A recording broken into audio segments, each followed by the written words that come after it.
नमस्कार दोस्तों, एक बार फिर से आपका स्वागत है हमारे चैनल AIAPGTMD यूपीएससी एमओ में। तो आज हम लोग एक बहुत ही ज़्यादा महत्वपूर्ण विषय पर बात करने वाले हैं और इसकी तुलना आप इससे कर सकते हैं कि जिस प्रकार एक सैनिक को यानी एक योद्धा को युद्ध लड़ने से पहले उसको काफ़ी ट्रेनिंग कराई जाने के बाद भी एक प्रकार के युद्ध अभ्यास कराए जाते हैं।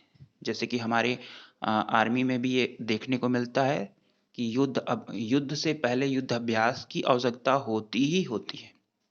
तो उसी प्रकार AIAPGT जैसे पूरे इंडिया लेवल के एग्ज़ाम को देने के लिए आपको भी एक युद्ध अभ्यास की तो ज़रूरत पड़ने ही वाली है।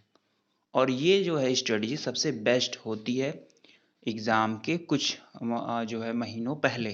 तो लगभग 2 महीने बचे हुए हैं और इसमें आपको लगातार क्वेश्चनों की प्रैक्टिस करनी है और इसमें आपको टेस्ट भी साथ में देते रहना चाहिए। किसी भी का भी आप ज्वाइन कर सकते हैं, लेकिन टेस्ट सीरीज़ इज़ मस्ट, क्योंकि ये आपको एक युद्ध अभ्यास देती है, ये एक आपको माहौल देती है।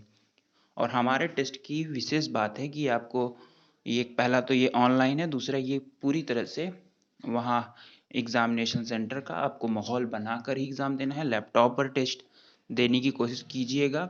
अगर लैपटॉप नहीं है तो मोबाइल पर भी दे देंगे, तो उसमें कोई समस्या की बात नहीं है।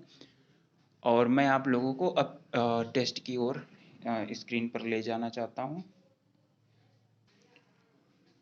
तो जैसा कि मैंने बताया था कि आपको हर संडे को, जितने भी संडे इधर पढ़ रहे हैं एग्ज़ाम से पहले, उसमें आपको टेस्ट दिया जाएगा। एग्ज़ामिनेशन तक आपको टेस्ट दिया जाएगा। ये आपके जितने भी एग्ज़ाम डेट है उससे पहले तक हर संडे को ये एग्ज़ाम होगी और 10 बजे से 12 बजे के बीच में होगी, क्योंकि इस टाइम पर ही आपके एग्ज़ाम होने वाले हैं।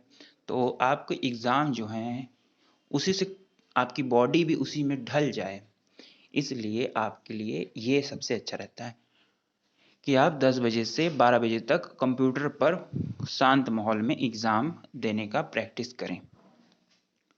इसमें 120 प्रश्न ही हैं और 120 मिनट का टाइम दे दिया जाता है। 4 पॉजिटिव मार्क्स -1 नेगेटिव मार्क्स। इसमें आपको ईमेल आईडी अपनी भरनी है। वहाँ पर भी आप जाएंगे तो वहाँ डिटेल्स अपने रोल नंबर वगैरह भरने होंगे। कुछ समय उसमें जाया होता है। बाकी आपको 120 मिनट 120 सवाल तो करने ही होंगे, वो कॉमन है। तो इसके कई फ़ायदे होते हैं। ये एक प्रकार का युद्धाभ्यास की तरह आपके लिए कार्य करता है। तो सबसे पहले बात आती है कि जैसे कि ये सब क्वेश्चंस होते हैं, बहुत सारे आपको प्रैक्टिस हो जाते हैं सबसे पहली बात। और जो लगातार रिपीटेड क्वेश्चन होते हैं उनका अभ्यास हो जाता है, क्योंकि इस प्रकार के एग्ज़ाम में करंट अफेयर जैसे कोई चीज़ नहीं होती। कई क्वेश्चन रिपीट होते हैं, कई क्वेश्चन कोरिलेटेड होते हैं। तो जैसे ये क्वेश्चन पहला आ रहा है, युक्ति की अपेक्षा करने वाला तर्क को क्या कहा जाता है। तो जिन्होंने स्टडी प्रॉपर की होगी उनको ये पूरी तरह से समझ में आ गया होगा कि अनुमान के बारे में किया जा रहा है।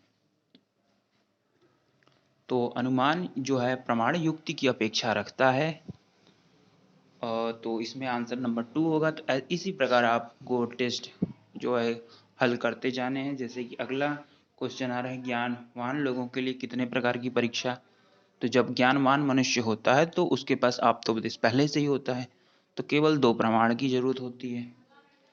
इस प्रकार से बहुत सारे और भी क्वेश्चन रेफरेंशियल क्वेश्चन के साथ साथ और भी कई क्वेश्चन आते हैं। तो इसमें आप सभी लोग इसको प्रैक्टिस कर सकते हैं। जैसे कि कौन सा इंद्रिय विषय प्रत्यक्ष प्रमाण से जानने योग्य नहीं है। तो इसमें आप लोगों ने यदि स्टडी